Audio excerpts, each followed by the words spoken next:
Welcome to the inaugural edition of the Real Power Family Radio Show. We thought we'd tell you a little bit about who we are and how we got here before we started bringing in guests. In the future, we're going to have many of the people who wrote books, produced programs, spoke to us, and mentored us, so you can learn the secrets of our success directly from those who taught us.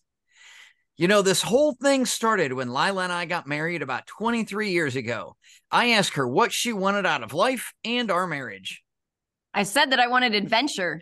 Perhaps I should have remembered who I married before I made that statement. Eric was an airborne sapper in the Army, which means he jumped out of airplanes and was good with explosives. He was a high-energy, A-type personality and a skydiver. When I asked for adventure, I should have realized I might get more than I was expecting. Eric has definitely given me a life of adventure, and I wouldn't have it any other way. When people hear that at one point in time we lived on a mattress on a warehouse floor, they wonder what kind of life we had. I was the one that suggested we move into the warehouse. I told Eric it would be a lot like camping. And I thought it'd save about $400 a month in rent that we could use to buy materials to turn that warehouse into a real house. So we decided to do it. Now, we live in Ohio, so it's a lot more comfortable living in the warehouse with no insulation, no walls, and no heat in May than it was in December. It ended up on Christmas Eve, I came home after working second shift in the ER. I wired in the furnace for the very first time, and we had heat. We had just spent 7 months.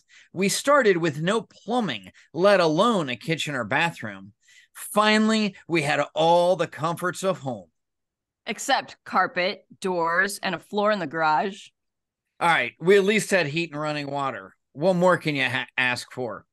We did eventually get carpet, by the way, and it was just a couple of months after we moved into our new home and wanted to sell the one that we had been rehabbing. A few years later, I managed to lose 3 jobs in a 2-year period. I have no idea what happened. One moment, I was the best employee out there. And now I just lost a job for something I didn't even do. And then after that, I lost a job that was nobody's fault. And job number 3, that one was totally my fault. Rather than going home and telling my wife I lost another job, I sat there at a stop sign in my pickup truck doing a lot of soul searching. And I got a brilliant idea. I had read Rich Dad, Poor Dad. I'd been listening to podcasts, actually CDs and cassettes back then, about how to do this investing thing. I drove straight to the bank and got pre-approved for a loan. Now, this was back in 2003 when it was a lot easier to get loans before the great financial crisis of 2007. And by the time I got pre-approved, I went home. Lila finally showed up after her job, and I said, "Good news, honey. I'm a full-time real estate investor." I just looked at him and said, "Does that mean you lost another job?" This is when we started buying and rehabbing rentals. I did a lot of the plumbing and the painting, and Eric did the electric and the drywall. It wasn't long before I quit my job to work full-time on the rentals. That's because I told you need to quit. And I had told you, I can't afford to quit. We were having enough problems meeting our bills then. No, we can't afford to have you keep working. We need you here full-time to get these houses done faster.